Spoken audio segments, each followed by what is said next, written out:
Hola a todos, bienvenidos a un nuevo capítulo de Hoja en Blanco, el podcast constitucional de Idea País. Soy Jorge Haydon, director del área constitucional de Idea País, y hoy conversaremos con Juan Lisbosa, quien es doctor en Historia Moderna de la Universidad de Oxford, investigador del Centro de Estudios Públicos y actualmente candidato a la Convención Constituyente por el Distrito 26. El tema será acerca del régimen de gobierno en Chile en miras de una nueva Carta Fundamental. ¿Cómo estás, Juan Luis? Un gusto saludarte. Muy bien, Jorge. Muchas gracias por la invitación. Un placer estar con ustedes. Muchas gracias a ti. Bueno, primero que todo, antes de adentrarnos en el tema del régimen de gobierno, a propósito de tu libro Chile Constitucional, que recientemente publicado, y la reflexión que es ahí acerca de la importancia de nuestra tradición constitucional, me es imposible no preguntarte por este concepto de la hoja en blanco, en su sentido refundacional. ¿Cómo ves esta posición en la discusión pública y aprovechando tu rol como candidato ahora, qué cosas vale la pena defender de nuestra historia constitucional en la Convención Constitucional? A ver, lo primero es decir algo más disciplinar, ¿no? La historia nos puede arrojar luces para comprender nuestro presente, pero eso no significa que no vayamos a cometer los mismos errores o los mismos éxitos que un país determinado ha tenido a lo largo de su historia. En otras palabras, conocer la historia nos puede hacer muy bien para entender cómo y por qué llegamos donde llegamos, pero eso no significa que no repitamos los errores, ¿no? Respecto a lo segundo, yo efectivamente en mi libro Chile Constitucional planteo que hay una larga tradición constitucional, que no es estática, es dinámica, es reformista, y cuya principal característica es que permitió a los distintos procesos constituyentes y a las distintas constituciones construir desde lo ya conocido para cambiar aquello que se consideraba negativo, ¿no? Eso ocurrió en la Constitución del 33, también en la Constitución de 1925, y yo, al menos lo que propongo en el libro, ocurrió menos en la Constitución del 80. No porque el articulado de la Constitución del 80 no haya respetado el articulado de su antecesora, sino más bien porque simbólica y políticamente todo el proceso constituyente que derivó en la Constitución del 80 no fue deferente con lo ya conocido, con lo ya construido a lo largo de las décadas, porque desde muy temprano, después del golpe militar, se llegó a la conclusión que el país necesitaba una refundación, una revolución constitucional, para lo cual había que dar por muerta la Constitución del 25, que fue lo que simbólicamente ocurrió, ¿no? Y por lo tanto empezaron, insisto, al menos en el símbolo, desde una hoja en blanco, entendida esta como sinónimo de foja cero, ¿no? Una discusión que 40 años después la estamos teniendo, pero desde la vereda ideológica contraria. Pareciera ser la izquierda la que quiere comenzar desde una hoja en blanco, entendida esta, insisto, como foja cero. Y si bien vamos a hacer una nueva constitución, vamos a redactar un nuevo pacto constitucional, me parece, y que por lo tanto en los hechos vamos a tener una hoja en blanco, me parece que eso no debería significar comenzar todo de nuevo, descubrir la pólvora, crear toda la institucionalidad desde foja cero, porque creo que en primer lugar no estaríamos siendo deferentes con la historia constitucional del país y al mismo tiempo estaríamos replicando un ejercicio refundacional que ya sabemos cómo terminó, que nunca unió al país, nunca logró darle coherencia a la discusión constitucional, y aquí estamos cambiando ese pacto refundacional, y creo que sería, insisto, un error de político, estratégico, cambiar una refundación por otra. Y por eso creo que la hoja en blanco no debería significar empezar todo de nuevo. Y hay instituciones como el Banco Central, como la segunda vuelta presidencial, como el recurso de protección, como muchas de las libertades que hoy existen en el artículo 19. El régimen político yo, la verdad, tampoco lo cambiaría en demasía, que creo que deberían mantenerse en la nueva Constitución para que, insisto, no tengamos un ejercicio refundacional desde la vereda opuesta. Perfecto. Bueno, justamente el régimen de gobierno es el tema que queríamos tratar contigo hoy día, Juan Luis. Y entonces, para adentrarnos al tema de hoy, hemos visto cómo hace algún tiempo, atrás hasta hoy, el régimen presidencialista actual se ha puesto en tela de juicio en el mundo político y académico. Y por su parte, los argumentos que se han esgrimido defendiendo el modelo presidencial se han basado principalmente en nuestra historia política y constitucional, la cual no se ha justificado ni se ha manifestado de la misma forma a lo largo de la historia, digamos. Entonces, mientras Portales, por ejemplo, sostenía en una de esas famosas cartas que el orden social se mantiene en Chile por el peso de la noche y porque no tenemos hombres sutiles, hábiles y quisquillosos. Hoy parece que la justificación es distinta y sus manifestaciones claramente lo son. Entonces, ¿qué importancia real le ves tú a este argumento histórico para mantener el presidencialismo? ¿Y qué tan cierto es que los chilenos tenemos arraigada esa figura presidencial o esa autoridad política que elegimos por sufragio universal, digamos? Mira, yo y aquí voy a pecar de poco historiador, la verdad. Si bien creo que uno podría argumentar cuestiones históricas para defender el presidencialismo, eh, como algo así que tendríamos una cultura política presidencialista, me parece más bien que lo que es relevante de enfatizar es la relación que históricamente ha existido no con el presidente, sino con el voto. Es decir, ¿cuál es la relación entre un ciudadano, el sufragio y la autoridad que el ciudadano elige a través del sufragio? No necesariamente con la figura presidencial. Y si nosotros cambiamos el régimen político y nos vamos, por ejemplo, al semipresidencialismo, la relación un ciudadano, un voto, una autoridad, se va a perder. ¿Por qué? Porque vamos a elegir a nuestro jefe de Estado, que con suerte se va a dedicar a las relaciones exteriores y a cosas simbólicas, pero en realidad no vamos a estar eligiendo a quién va a gobernar el país.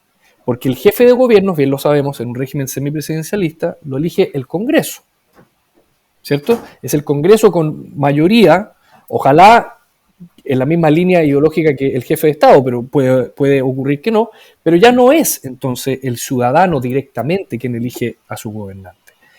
Mucho más radical es el caso con el parlamentarismo, donde nosotros ya ni siquiera elegiríamos a nuestro jefe de Estado, elegiríamos a un parlamentario quien se reuniría en un sector, en un grupo de 155 personas para elegir al primer ministro. Es decir, la relación, insisto, un ciudadano, un sufragio, una autoridad, se perdería incluso más con el régimen parlamentario. Yo no tengo miedo a discutir una moderación en el régimen presidencial. Tampoco me opongo per se al semipresidencialismo, sí tengo muchas más dudas con el parlamentarismo, pero creo que no debemos olvidar que la crisis de gobernabilidad que estamos experimentando tiene que ver precisamente con la representación, con la representatividad. Y resulta que, al final de cuentas, con un cambio de régimen político, nuestros representados ya no se van a ver suficientemente, la relación sólida entre el sufragio y la representación se va a ir perdiendo. Y yo creo que la ciudadanía no le va a querer entregar ese poder de decisión a un parlamento cuyos niveles de legitimidad están por los suelos, bien lo sabemos, ¿no? Entonces la discusión sobre el régimen político creo que es una discusión que hay que tener, pero que difícilmente se va a resolver en un año de convención constitucional y difícilmente se va a resolver si es que no consideramos este tipo de relaciones históricas mucho más allá de la relación entre la ciudadanía y la presidencia, ¿no? Que eso me parece mucho más subjetiva. Esto es algo mucho más concreto. Perfecto, sí. Realmente también el tema de representación es un muy buen punto en ese tema, pero justamente se ha criticado también al régimen actual, y como tú decías, de ser el principal factor que ha impulsado las crisis sociales y políticas por su falta de flexibilidad, por su falta de cooperación entre los poderes del Estado y por la ausencia de válvulas de escape para poder, por ejemplo, escapar a estas crisis sociales. O sea, se vio totalmente esta situación en el 18 de octubre del 2019. Entonces, ¿qué opinión te merece este análisis de lo que ha sido el presidencialismo en Chile, sobre todo en los últimos años? Y bueno, ya en parte ya lo respondiste, pero ¿cómo ves un posible reemplazo del régimen a un régimen presidencial o parlamentario para resolver este problema de las crisis sociales o estas válvulas de escape que se quieren introducir en la política chilena? A ver, suele pasar que cuando ocurre una crisis tan estructural como la que hemos experimentado desde el 18 de octubre del 2019, los analistas políticos, los sociólogos, los filósofos, los historiadores, tiendan a culpar a la autoridad entonces existente de todos los males y también de todos los aspectos positivos que pueden haber ocurrido a partir de la crisis, ¿no? Y por lo tanto, el anhelo o la búsqueda de chivos expiatorios puede terminar confundiendo lo que hay como autoridad de lo que debió haber habido. Y esos análisis terminan siendo completamente contrafactuales. ¿Qué habría pasado, en otras palabras, si el 18 de octubre no hubiéramos tenido un régimen presidencialista? ¿Habría existido la crisis o no? No tenemos cómo saberlo. Por lo tanto, culpar a la autoridad vigente de toda la crisis estructural que hemos experimentado se queda muy corto. El análisis es muy corto. Incluso más, creo que se ha exacerbado demasiado la figura de Piñera como el epítome de todos los males, cuando en realidad, el régimen presidencialista va mucho más allá de Sebastián Piñera o de Ricardo Lagos o de quien nosotros estimemos conveniente, ¿no? Y por lo tanto, hacer un análisis estructural, insisto, académico y político de la crisis del 18 de octubre, concentrándonos únicamente en la autoridad presidencial, deja de lado muchos otros factores que podrán tener que ver con el régimen presidencialista, pero también con muchas otras cosas. Por ejemplo, con el Congreso tan atomizado que tenemos hoy en la actualidad. Porque nadie podría decir, Jorge, que hoy tenemos un régimen ultrapresidencialista o hiperpresidencialista. Porque en los hechos eso no es lo que está ocurriendo. Lo que está ocurriendo es que tenemos un Congreso que hace y deshace más o menos a su antojo. Y eso tiene que ver con el régimen proporcional y tiene que ver con que el régimen proporcional, tal como lo hemos concebido hoy, impide las grandes coaliciones, impide la construcción de grandes coaliciones. Entonces, la gobernabilidad es prácticamente imposible, porque no tienes el deseo de llegar a grandes consensos políticos. Porque cada uno piensa y actúa según su propio beneficio. Tenemos más del 20% de nuestros representantes sacaron menos del 5% de los votos. Y aún así pueden hacer y deshacer según ellos estimen conveniente. Y lo que tenemos ahora no es un régimen presidencialista. Es un parlamentarismo de facto, en donde hay un presidente que prácticamente no gobierna. Y ha quedado más que demostrado en la discusión sobre la iniciativa exclusiva en seguridad social, donde ya no tiene iniciativa exclusiva. Es el Congreso el que tiene la iniciativa en seguridad social.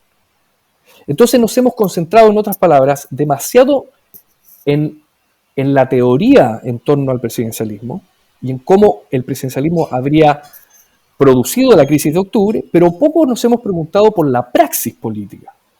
Porque, ¿cuál es la razón práctica, concreta, de lo que estamos viviendo? ¿A dónde está la crisis de institucionalidad? ¿En el presidencialismo, en el parlamentarismo o en muchos otros factores que se agrupan en torno a esos dos poderes? Y yo me quedo al menos con lo tercero. Es mucho más complejo, mucho más sistémico el problema. Que no se va a resolver, insisto, la gobernabilidad con un cambio de régimen político de arriba hacia abajo, además, porque esto sería 155 personas iluminadas cambiando el régimen político y con poca pregunta práctica, creo. Sí, es cierto. Ahí estamos, yo creo que muy en línea en ese sentido. Cierta mirada un poco miope de lo que ha sido el régimen político en Chile, en el cual se ha concentrado principalmente las críticas a Piñera, al régimen de gobierno, y poco se ha hablado de este sistema político o el sistema electoral que conversa también con el régimen de gobierno. Entonces, me gustaría preguntarte directamente, ¿cómo te gustaría ver a ti un régimen político, un sistema electoral que converse bien con este presidencialismo en Chile para los próximos 30, 40 o 50 años? Un sistema político que tenga sentido, que le dé, digamos, gobernabilidad y cooperación a nuestro sistema, que asegure la gobernabilidad y que, por tanto, tengamos respuesta a las crisis políticas y a las crisis institucionales. A ver, yo creo que lo primero es que el régimen electoral, el sistema electoral tal como lo tenemos hoy concebido, es imposible que funcione en un régimen semipresidencial y más aún en un régimen parlamentario, porque para que esos dos tipos de gobierno funcionen necesitan grandes coaliciones. Y el Congreso hoy está tan atomizado que es imposible construir grandes coaliciones. Nadie tiene el interés de generar esas coaliciones. Y por lo tanto, por mucho que nosotros cambiemos en la Constitución el régimen político, poco vamos a obtener si no cambiamos además el régimen electoral. ¿Significa eso volver al binominal? No. Significa más bien moderar el proporcional, ¿no? Para que por ejemplo, hayan barreras de entradas más altas, en un 5% de los votos, por ejemplo, que es lo que ocurre en Alemania, ¿no?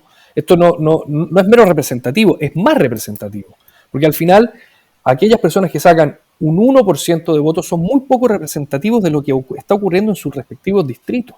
Y por lo tanto yo creo que subir las barreras de entrada le daría, por un lado, mayor estabilidad porque generaría más y mejores coaliciones, pero al mismo tiempo subirían los niveles de representación, porque más personas se sentirían representadas por ese 5%. Entonces es una discusión que no puede ir en carriles separados, tiene que ir en carriles unidos, en paralelo, ¿no?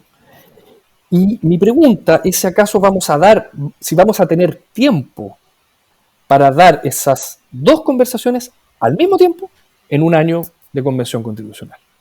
Y yo tengo mis serias dudas de que exista el espacio para debatir pausadamente un cambio de régimen tan importante como es, o como sería, pasar del presidencialismo al semipresidencialismo.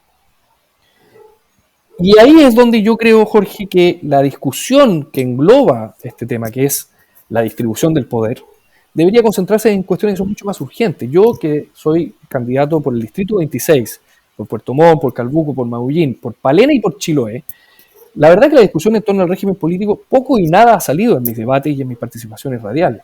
Mucho más urgente es redistribuir el poder territorial para que nuestras regiones tengan autonomía para decidir sus decisiones de forma, valga la redundancia, autónoma, sin tener que depender del centro administrativo que en este caso sabemos reside en Santiago.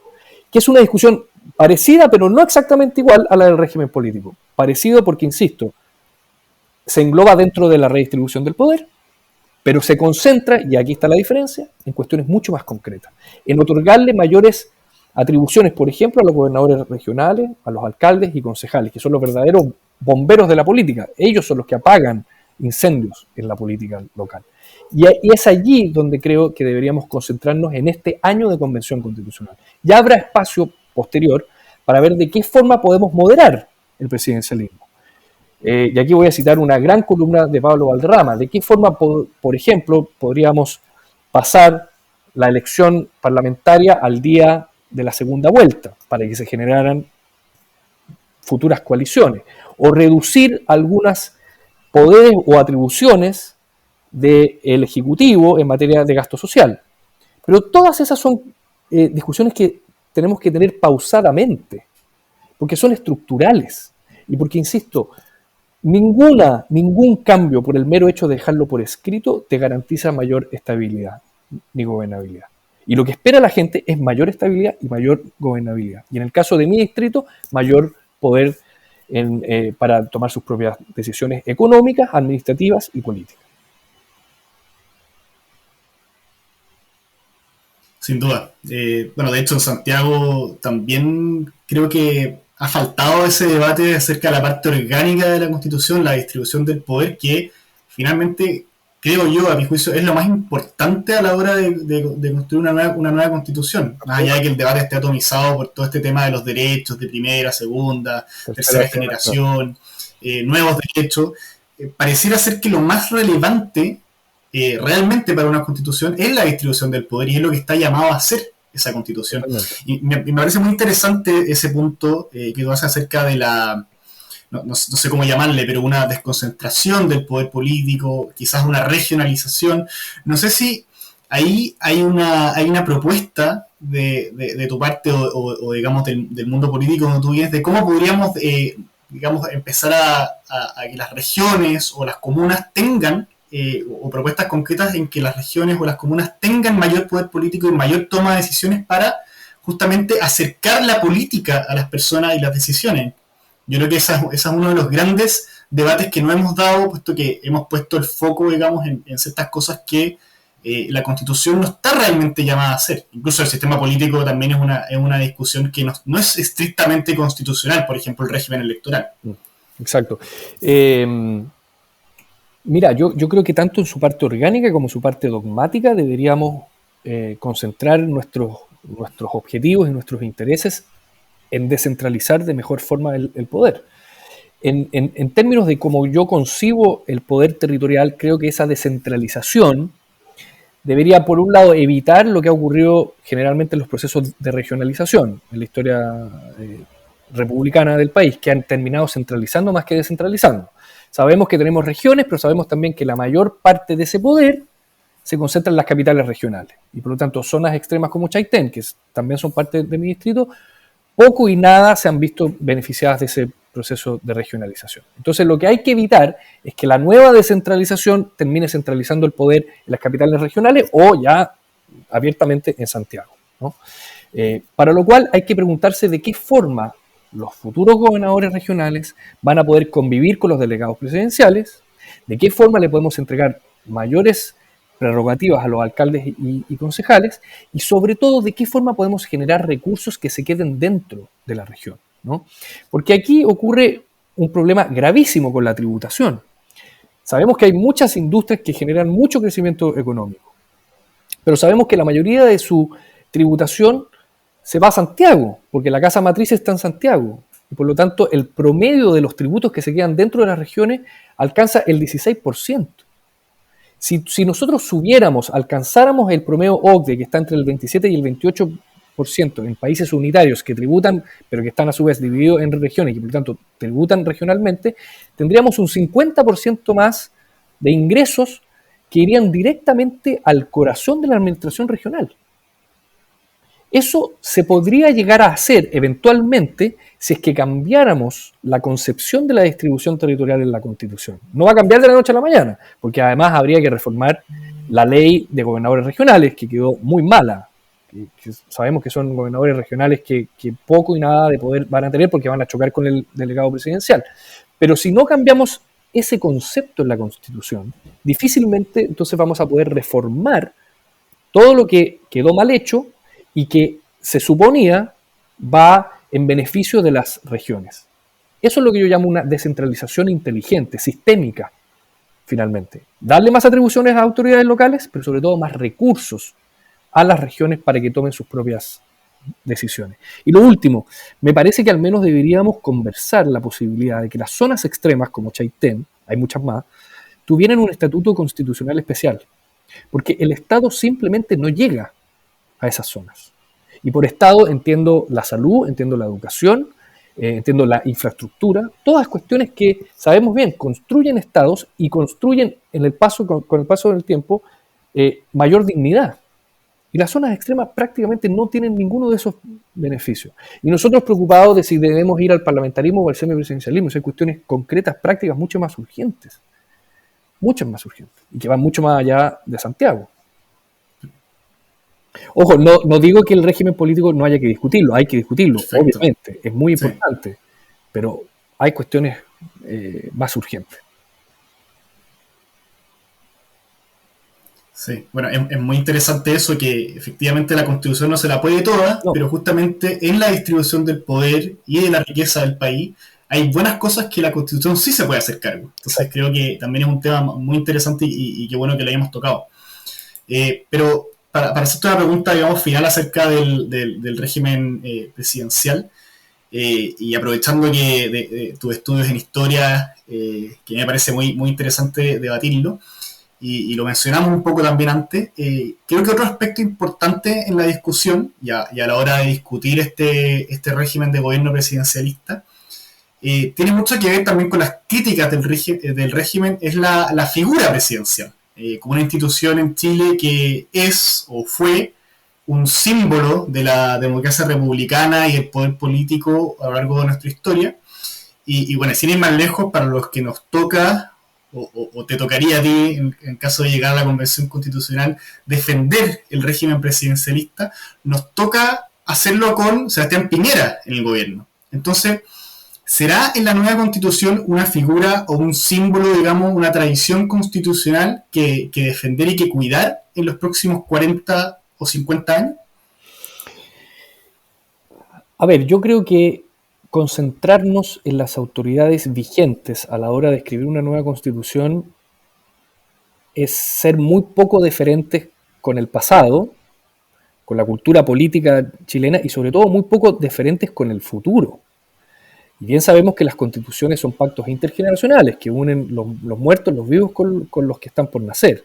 Y por lo tanto, si intentamos resolver únicamente la coyuntura, o tenemos únicamente la coyuntura en mente para resolver los problemas estructurales, la Constitución va a durar poco y nada. Por lo tanto, cuando discutamos el régimen presidencial, no tengamos ni a Allende, ni a Pinochet, ni a Lagos, ni a Piñera en la cabeza.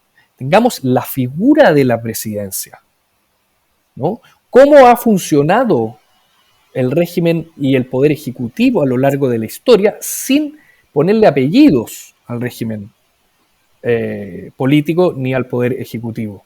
Porque es eso exactamente lo que deberíamos conseguir a través de la Constitución, que la nueva Constitución ya no tenga apellidos, que no esté pensada en personas ultrapoderosas, en Portales, en Federico Santamaría, en Ibáñez, en Allende. No, tiene que existir una Constitución que vaya más allá de la adjetivación, en otras palabras, ¿no?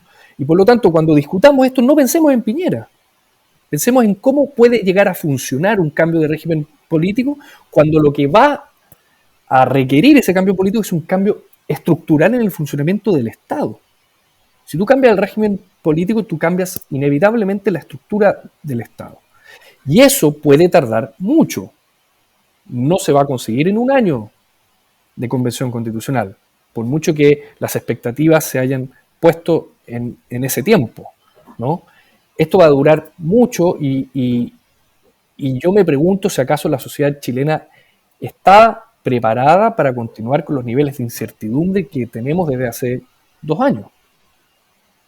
Más bien deberíamos dar certezas los convencionales constituyentes y no ver a la Constitución, esto quizás es un poco más teórico, como el lugar donde construir una sociedad de arriba hacia abajo, como les gustaría a los constructivistas, ¿no?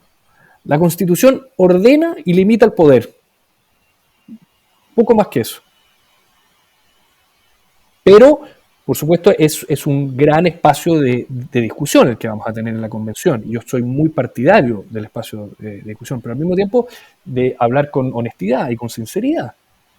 Y no aspirar a construir modélicamente un tipo de sociedad de arriba hacia abajo, porque estaríamos replicando el mismo error de la dictadura. El mismo. Que fue, bien lo sabemos, constructivista de derecha. Estoy pensando en Hayek, ¿no? y su crítica al constructivismo. Y el constructivismo puede ser de derecha o de izquierda. Pero se juntan en su deseo romántico de generar el paraíso en la tierra. Y sabemos que eso no existe. Que la práctica política lo que te enseña es que no existe algo así como el paraíso terrenal. Perfecto. Bueno, muchas gracias, Juan Luis. Nosotros en este podcast Hoja en Blanco tenemos siempre una pregunta, digamos, insigne que le hacemos a todos los invitados. Y en este caso es mucho más interesante dado que tú eres candidato a la Convención Constituyente. Y es, ¿qué mensaje le daría Juan Luis Boza a los futuros convencionales constituyentes? Y si Dios quiere, digamos, tus colegas, tus próximos colegas. Yo creo que, fíjate que respondería en parte con lo que te acabo de plantear, ¿no? Que no viéramos a la Constitución como el lugar donde vamos a construir una sociedad perfecta o utópica. No, las constituciones no están para construir utopías, están para intentar plasmar lo que en el futuro pueden ser políticas públicas, pero solo en el futuro. Y políticas públicas que muchas veces son contingentes al presupuesto, además. Y nuestra voluntad, nuestra incluso ingenuidad, puede verse exacerbada si es que vemos a la Constitución como el lugar de las utopías. Necesitamos soluciones materiales y concretas, que las va a dar las políticas públicas, pero solo si y solo si hay una buena Constitución, que dé el gran rayado de cancha, el gran marco general, que permita, insisto, las políticas públicas en el futuro. Entonces, menos constructivismo y más pragmatismo. Perfecto, Juan Luis. Te agradezco. Muchas gracias por esta discusión, por esta conversación que hemos tenido, realmente muy interesante. Y bueno, te dejo muy invitado también a revisar en los próximos capítulos que tenemos de este podcast constitucional. Así que muchas gracias, Juan Luis. Muchas gracias a ti, Jorge. Un gran abrazo desde Chiloé.